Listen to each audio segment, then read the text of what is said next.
राम राम जी। और क्या मौज आ रही है? आप वीरे की वैसी वक्त कट रहा है। अरे बड़ा टाइम हो गया, आज लगाते कमेंट की रेडी। आ जाओ। केड़ा मौसम हो रहा है, एकदम सीटी मार रहा है। नीचे चलते, साइकिल पे नीचे लेके चल देता हूँ।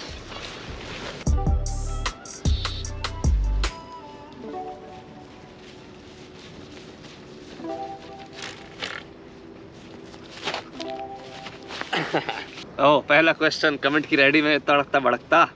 निश्चय सिंह, आफ्टर दैट करी सॉन्ग कंट्रोवर्सी, क्या आपको कोई प्रॉब्लम फेस करनी पड़ी जापान में, लाइक कोई थ्रेट और समथिंग? ये एक भाई ने और भी बोला था। प्रणव राजपूत क्रिएशन भाई भी यही बात बोलते हैं। राम राम जी। करी पुलिस सॉन्ग कंट्रोवर्सी के बाद वहाँ आपको कोई परेशानी हुई क्या? मुझे हाँ, सच बोलूं तो थोड़ी बहुत परेशानी तो हुई थी, पर वो मैं पब्लिकली सबके सामने बता नहीं सकता, नहीं तो फिर प्रॉब्लम्स और ज्यादा बढ़ जाएंगी। पर प्रॉब्लम सारी सॉल्व हो गई। कोई उखाड़ लेगा क्या कुछ यार, जब कोई गलत काम कर ही नहीं रहे तो। चौड़े में जीते थे, चौड़े में जिएंगे। एनीवेज, थैंक यू यार पूछने के लिए। प्रो गेमर बोलते हैं, दूसरे बर्गर में चीज क्यों नहीं डाली? अरे वो लास्ट वीडियो में बर्गर बनाया था ना मैंने, वो क्रोकोडोज लट गाड़ दिए, बट दूसरे बर्गर में चीज गाड़नी भूल गए भाई। एक ही स्लाइस पड़ी थी और पर लास्ट वो खत्म हो गई, वो भी अब। तो वो मैंने एक बर्गर में डाल दी थी और दूसरा उसकी बनाई खा लिया था। बर्गर क्या टेस्टी बना था यार भाई, वहाँ कसम स्वाद आ गए थे। अरिंदम घोष कहते हैं, हाँ #स्कूल भाई, आपका स्कूल बनाने का प्लान क्या हुआ, प्लीज अपडेट अस। अरे हाँ यार, मतलब स्कूल पे काम चल रहा है प्रॉपर, डेवलपर्स अपना काम कर रहे हैं, बहुत अच्छा काम कर रहे हैं वो, और होपफुली जल्दी सब कुछ स्टार्ट हो जाएगा। Thank you. तीरो, how did you switch your job profile to developer? What programming languages and other tools did you learn about? और स्पेशली इंटरव्यू में क्या पूछा था? ओहो यार, पाइथन लैंग्वेज जो होती है वो मैंने सीखी थी, ऑनलाइन ही सीखी थी, यूट्यूब से और यूडेमी पे कोर्सेज वगैरह लिए थे। डेटाबेस के लिए एसक्यूएल सर्वर मैनेजमेंट वो सीखा था। और इंटरव्यू में क्वेश्चंस, यार मेरा इंटरव्यू ना वैसा सा हुआ था, मतलब जैसे पहले तो जो मेरा बॉस है अभी करंट, उन्होंने लिया था इंटरव्यू, और मेरा इंटरव्यू भाई बहुत लंबा चला था। पहला जो इंटरव्यू था वो मेरा 2 घंटे के हुआ था, 10 से 12।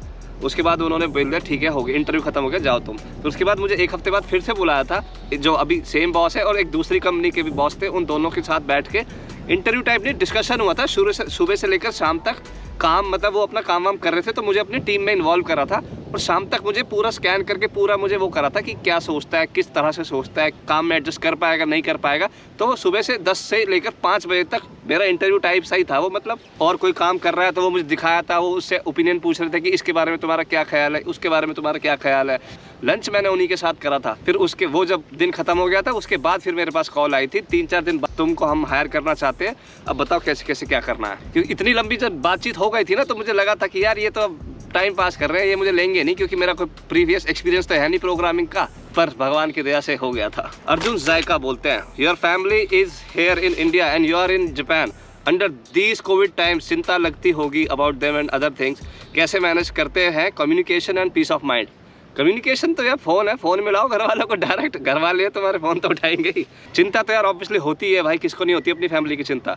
तो बस वो पर बात हो जाती है तो फिर ठीक हो जाता है सब कुछ, और भगवान की दया से वो अभी बढ़िया हेल्दी फिट है। Thank you. योगेश नाथ बॉर्नरे, सॉरी यार अगर मैं नाम गलत प्रोनाउंस कर रहा हूँ तो। What was your first job in Japan? #Q&A। Yogesh Nath भाई, मेरी जो फर्स्ट जो फुल टाइम जॉब थी मेरी जापान में, वो थी 5 स्टार तो नहीं था, 4 स्टार होटल था वो, उसमें जो रिसेप्शन नहीं होता फ्रंट ऑफिस, वो थी मेरी जॉब पहली। और वो मैंने 1 महीना और फिर 18 दिन, 1 महीना, हाँ मतलब 2 महीने भी पूरे नहीं हुए थे, उससे पहले मैंने वो जॉब छोड़ दी थी क्योंकि बवाल हो गया था। हीलियम गैस का वो भी होता है ना, अगर मुंह के अंदर लो तो उसके बाद में कुछ बोलो तो आवाज़ बदल जाती है, पतली हो जाती है अजीब सी, तो वो भी चेक करके देख रहे हैं। कितने बजे उठा था सुबह? आज सुबह मैं उठा था। पवन एक बार अपनी असली आवाज में बोल, जैसे यही तो मेरी असली आवाज। दुनिया का काट रहा है। हाँ, और क्या मौज आ रही है। हाँ मेरी की वैसी वक्त कट रहा है। अच्छा, अगला क्वेश्चन लूंगा हीलियम के साथ, मस्त मजा आ रहा है।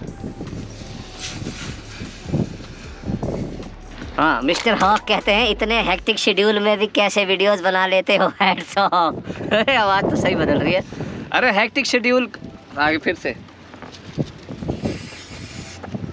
जो भी चीज करता है इंसान जिंदगी में वही रहता है, जिसका मन लगता है ना जो करने में, तो हेक्टिक टैक्टिक कोई मायने नहीं रखता, फिर तो कैसे भी कर दे। जैसे ये मेरा दोस्त है अजय, घुमाओ वे, तू ये बताएगा पी क्या? पी पी पी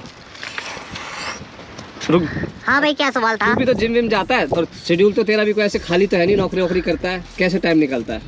निकल ही जाता, आवाज हो गई, निकल ही जाता है, निकल क्या हो गया? निकल ही जाता है शेड्यूल वेड्यूल, वही 24 घंटे सबके पास ही होते हैं, कैसे यूज करना हो तुम्हारे ऊपर है। अगला क्वेश्चन यूजिन की तरफ से, नाइट कैंपिंग पर वीडियो का कुछ प्लान है? राम जी, नाइट कैंपिंग तो हम तो गए थे, हाँ साथ में तो गए थे, तू भी तो गया था, हाँ, उल्टा घुमा। हाँ साथ में गए थे। तो अब कब चलेगा नेक्स्ट बता साले? अगले महीने है 3 दिन की छुट्टी। 3 दिन की छुट्टी है, उसमें चलते हैं। अगले महीने जाएंगे नाइट कैंपिंग। कहाँ जाएंगे? देखते हैं जहाँ नाइट होगी। पारस शर्मा भाई कहते हैं क्या कभी वर्क के स्ट्रेस से YouTube क्विट करने का मन किया है? एंड में सब्सक्राइब वाली लाइन बोल के दिल जीत लेते हो आप। Love from Mumbai. अरे थैंक यू भाई। वर्क के स्ट्रेस से YouTube क्विट करने का अरे ऐसा तो कभी हो ही नहीं सकता। मैं जॉब छोड़ देता हूँ पर YouTube तो चलता रहता है। चेतन आस्क के बोलते हैं my question is that if you study in Japanese learning school did they provide you shelter and food? Oh भाई क्या क्या उम्मीदें लगा रखी है। मतलब जापानीज लैंग्वेज स्कूल में जब पढ़ते हैं तो हाँ वो फीस में इंक्लूड होता है, डॉर्मेटरी वो प्रोवाइड करते हैं। महीने के 25,000 से 30,000 येन जो होते हैं उसका खर्चा आता है। वो डॉर्मेटरी उसमें एक कमरे में 2 जने होते हैं, कभी एक कमरे में 3 जने भी होते हैं, तो वो स्कूल प्रोवाइड करता है। खाना आपको अपना बाहर से अपने पैसों से खाना पड़ता है। और डॉर्मेटरी में शेयर्ड किचन होती है कि जो 3-4 लोग हैं, 4-5 लोग हैं, सारे एक किचन यूज करते हैं, सेम शेयर करते हैं, तो वो उसमें बनाओ अपना खाना वाना बाहर से लेके आके सामान। वैसे इंडिया में ये सारी चीज़ें अच्छी होती है ना, जैसे हॉस्टल होता है, मेस वेस होती है। यहाँ पर जापानीज लैंग्वेज स्कूल में ऐसी सिस्टम ऐसा कुछ होता नहीं है। हरिदेव माथुर कहते हैं describe the whole Japan in 1 word. एक शब्द में अगर पूरे जापान को डिस्क्राइब करना हो तो सुंदर।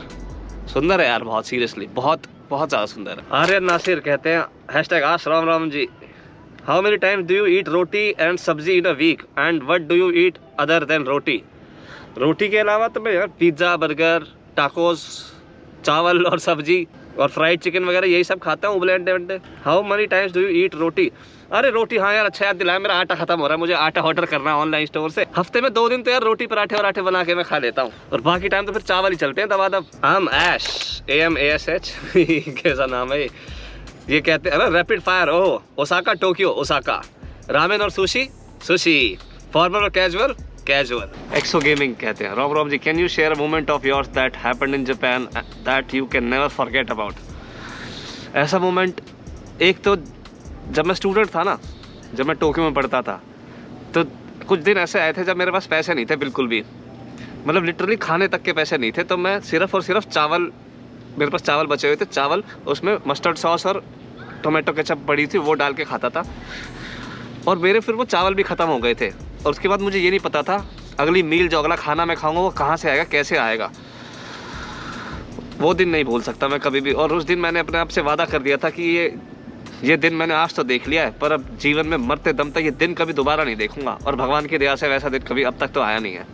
और दूसरी बार जब मेरी जापान टाइम्स में फ़ोटो आई थी यार एज अ ब्लॉगर, वो दिन मैं कभी नहीं भूल सकता यार। उसमें तो भाई लट्ठी काट दिए थे कि कहाँ खाने के लिए तरसता था और कहाँ आप देख लो अखबारों में फ़ोटो आ रही है। मतलब मज़ा आ गया था। भगवान को मैं थैंक यू बोलने के अलावा और कुछ नहीं कह सकता इसमें। सारे क्वेश्चंस ऑब्वियसली यार नहीं ले सकता था, तो उसके लिए बहुत बहुत सॉरी है यार, माफ़ कर देना प्लीज़। एनीवेज जिन्होंने भी चैनल को सब्सक्राइब कर रखा है ना यार, सबको उनको कतई कलेजे से थैंक यू है यार। और जो नहीं कर रखा आराम से कर लेना बाद में भैया, कोई आफत ना आ रही। अच्छा जी फिर मिलेंगे, राम राम।